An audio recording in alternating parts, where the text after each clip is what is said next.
Primeira carta de Paulo a Timóteo, capítulo 1.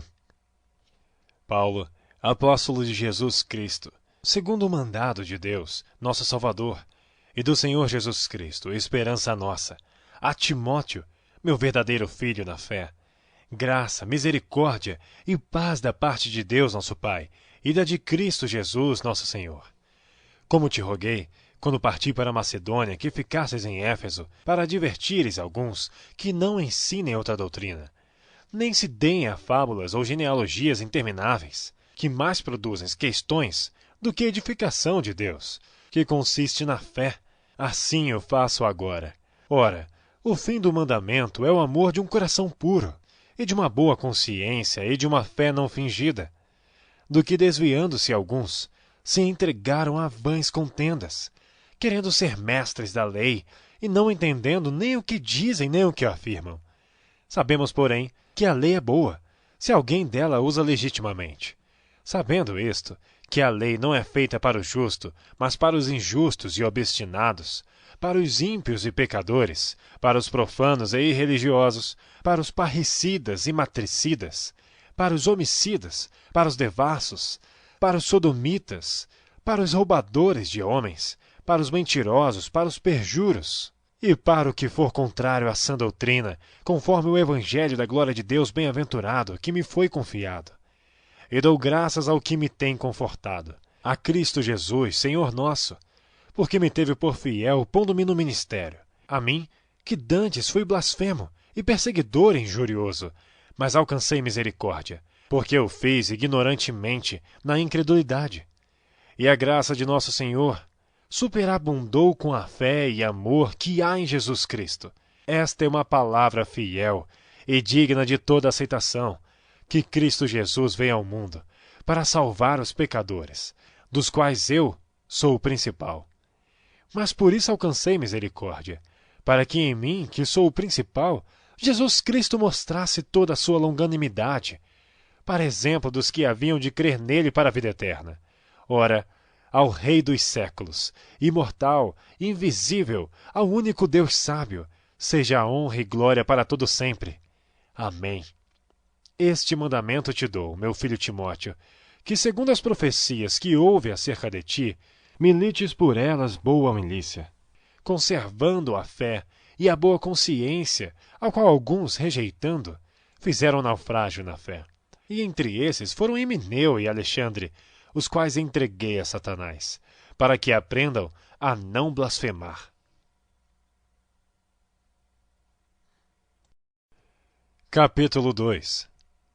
Admoesto-te, pois, antes de tudo, que se façam deprecações, orações, intercessões e ações de graças por todos os homens, pelos reis e por todos os que estão em eminência, para que tenhamos uma vida quieta e sossegada, em toda a piedade e honestidade, porque isto é bom e agradável diante de Deus nosso Senhor, que quer que todos os homens se salvem e venham ao conhecimento da verdade. Porque há um só Deus e um só mediador entre Deus e os homens, Jesus Cristo, homem, o qual se deu a si mesmo em preço de redenção por todos, para servir de testemunho a seu tempo, para o que, digo a verdade em Cristo, não minto, fui constituído pregador e apóstolo e doutor dos gentios na fé e na verdade. Quero, pois, que os homens orem em todo lugar, levantando mãos santas, sem ira nem contenda. Que do mesmo modo as mulheres se ataviem em traje honesto, com pudor e modéstia, não com tranças, ou com ouro, ou pérolas, ou vestidos preciosos, mas, como convém a mulheres que fazem profissão de servir a Deus, com boas obras. A mulher aprenda em silêncio com toda sujeição. Não permito, porém, que a mulher ensine, nem use de autoridade sobre o marido, mas que esteja em silêncio, porque primeiro foi formado Adão, depois Eva. E Adão não foi enganado, mas a mulher, sendo enganada, caiu em transgressão.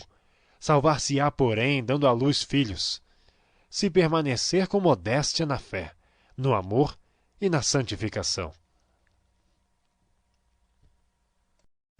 Capítulo 3. Esta é uma palavra fiel. Se alguém deseja o episcopado, excelente obra deseja. Convém, pois, que o bispo seja irrepreensível, marido de uma mulher, vigilante, sóbrio, honesto, hospitaleiro, apto para ensinar, não dado ao vinho, não espancador, não cobiçoso de torpe ganância, mas moderado, não contencioso, não avarento. Que governe bem a sua própria casa, tendo seus filhos em sujeição, com toda a modéstia. Porque se alguém não sabe governar a sua própria casa, terá cuidado da igreja de Deus? Não neófito, para que, ensoberbecendo-se, não caia na condenação do diabo. Convém também que tenha bom testemunho dos que estão de fora, para que não caia em afronta e no laço do diabo. Da mesma sorte os diáconos sejam honestos, não de língua dobre, não dados a muito vinho, não cobiçosos de torpe ganância, guardando o mistério da fé numa consciência pura. E também estes sejam primeiro provados, depois sirvam, se forem irrepreensíveis. Da mesma sorte, as esposas sejam honestas, não maldizentes, sóbrias e fiéis em tudo.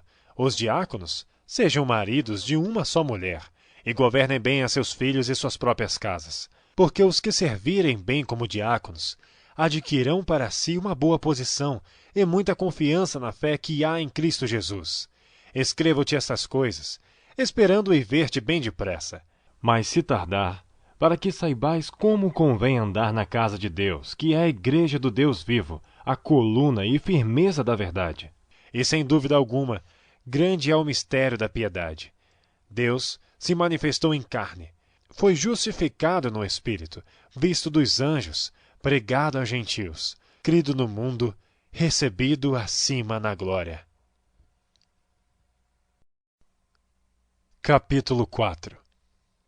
Mas o Espírito expressamente diz que nos últimos tempos apostatarão alguns da fé, dando ouvidos a espíritos enganadores e a doutrinas de demônios, pela hipocrisia de homens que falam mentiras, tendo cauterizada a sua própria consciência, proibindo o casamento e ordenando a abstinência dos alimentos que Deus criou para os fiéis e para os que conhecem a verdade, a fim de usarem deles com ações de graças. Porque toda criatura de Deus é boa, e não há nada que rejeitar, sendo recebido com ações de graças. Porque pela palavra de Deus e pela oração é santificada. Propondo estas coisas aos irmãos, serás bom ministro de Jesus Cristo, criado com as palavras da fé e da boa doutrina que tens seguido. Mas rejeita as fábulas profanas e de velhas, e exercita-te a ti mesmo em piedade, porque o exercício corporal para pouco aproveita, mas a piedade para tudo é proveitosa, tendo a promessa da vida presente e da que há de vir. Esta palavra é fiel e digna de toda a aceitação, porque para isto trabalhamos e lutamos, pois esperamos no Deus vivo, que é o Salvador de todos os homens, principalmente dos fiéis. Manda estas coisas e ensina-as. Ninguém despreze a tua mocidade, mas seu exemplo dos fiéis, na palavra, no trato, no amor, no espírito, na fé, na pureza. Persiste em ler, exortar e ensinar, até que eu vá. Não desprezes o dom que há em ti, o qual te foi dado por profecia, com a imposição das mãos do presbitério.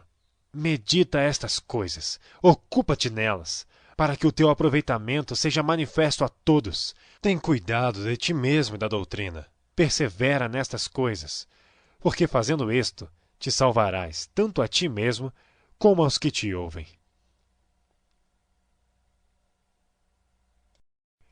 Capítulo 5.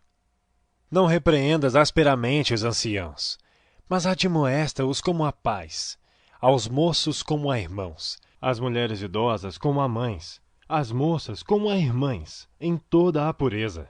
Honra as viúvas que verdadeiramente são viúvas. Mas se alguma viúva tiver filhos ou netos, aprendam primeiro a exercer piedade para com sua própria família e a recompensar seus pais, porque isto é bom e agradável diante de Deus. Ora, a que é verdadeiramente viúva e desamparada espera em Deus, e persevera de noite e de dia em rogos e orações. Mas a que vive em deleites, vivendo está morta. Manda, pois, estas coisas, para que elas sejam irrepreensíveis. Mas se alguém não tem cuidado dos seus, principalmente dos da sua família, negou a fé, e é pior do que o infiel.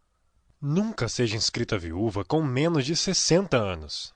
E só a que tenha sido mulher de um só marido, tendo testemunho de boas obras, se criou os filhos, se exercitou a hospitalidade, se lavou os pés aos santos, se socorreu os aflitos, se praticou toda boa obra.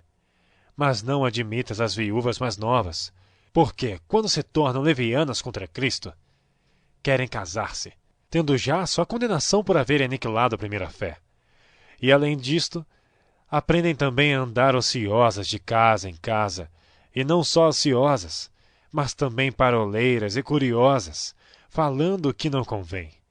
Quero, pois, que as que são moças se casem, gerem filhos, governem a casa, e não deem ocasião ao adversário de maldizer, porque já algumas se desviaram, indo após Satanás. Se algum crente ou alguma crente tem viúvas, socorra-as, e não se sobrecarregue a igreja, para que se possam sustentar as que deveras são viúvas. Os presbíteros que governam bem sejam estimados por dignos de duplicada honra, principalmente os que trabalham na palavra e na doutrina. Porque diz a Escritura, não ligarás a boca ao boi que debulha, e digno é o obreiro do seu salário. Não aceites acusação contra o presbítero, senão com 2 ou 3 testemunhas. Aos que pecarem, repreende-os na presença de todos, para que também os outros tenham temor. Conjuro-te diante de Deus e do Senhor Jesus Cristo e dos anjos eleitos, que sem prevenção guardes estas coisas, nada fazendo por parcialidade. A ninguém imponhas precipitadamente as mãos, nem participes dos pecados alheios. Conserva-te a ti mesmo puro. Não bebas mais água só, mas usa de um pouco de vinho por causa do teu estômago e das tuas frequentes enfermidades. Os pecados de alguns homens são manifestos precedendo o juízo, e em alguns manifestam-se depois. Assim mesmo também as boas obras são manifestas, e as que são de outra maneira não podem ocultar-se.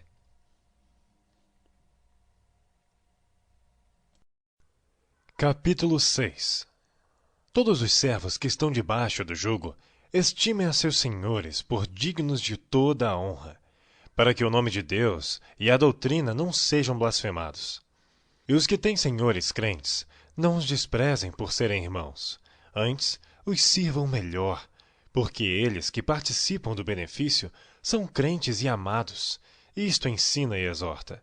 Se alguém ensina alguma outra doutrina, e se não conforma com as sãs palavras de nosso Senhor Jesus Cristo, e com a doutrina que é segundo a piedade, é soberbo e nada sabe, mas delira acerca de questões e contendas de palavras, das quais nascem invejas, porfias, blasfêmias, ruins suspeitas, contendas de homens corruptos de entendimento e privados da verdade, cuidando que a piedade seja causa de ganho. Aparta-te dos tais. Mas é grande ganho a piedade com contentamento. Porque nada trouxemos para este mundo, e manifesto é que nada podemos levar dele. Tendo, porém, sustento e com que nos cobrirmos, estejamos com isso contentes. Mas os que querem ser ricos caem em tentação e em laço em muitas concupiscências loucas e nocivas, que submergem os homens na perdição e ruína. Porque o amor ao dinheiro é a raiz de toda a espécie de males. E nessa cobiça alguns se desviaram da fé, e se transpassaram a si mesmos com muitas dores. Mas tu, homem de Deus, foge destas coisas e segue a justiça, a piedade, a fé, o amor, a paciência e a mansidão. Milita a boa milícia da fé. Toma posse da vida eterna, para a qual também foste chamado, tendo já feito boa confissão diante de muitas testemunhas. Mando-te diante de Deus, que todas as coisas vivifica, e de Cristo Jesus, que diante de Pôncio Pilatos deu testemunho de boa confissão, que guardes este mandamento sem mácula e repreensão, até a aparição de nosso Senhor Jesus Cristo, a qual a seu tempo mostrará o bem-aventurado e único poderoso Senhor, Rei dos reis e Senhor dos senhores. Aquele que tem, ele só, a imortalidade, e habita na luz inacessível, a quem nenhum dos homens viu nem pode ver, o qual seja a honra e poder sempre eterno. Amém. Manda aos ricos deste mundo que não sejam altivos, Nem ponham a esperança na incerteza das riquezas, mas em Deus, que abundantemente nos dá todas as coisas para delas gozarmos. Que façam bem, enriqueçam em boas obras, repartam de boa mente e sejam comunicáveis. Que entesourem para si mesmos um bom fundamento para o futuro, para que possam alcançar a vida eterna. Ó Timóteo, guarda o depósito que te foi confiado, tendo horror aos clamores vãos e profanos e às oposições da falsamente chamada ciência, a qual, professando alguns, se desviaram da fé. A graça seja contigo. Amém.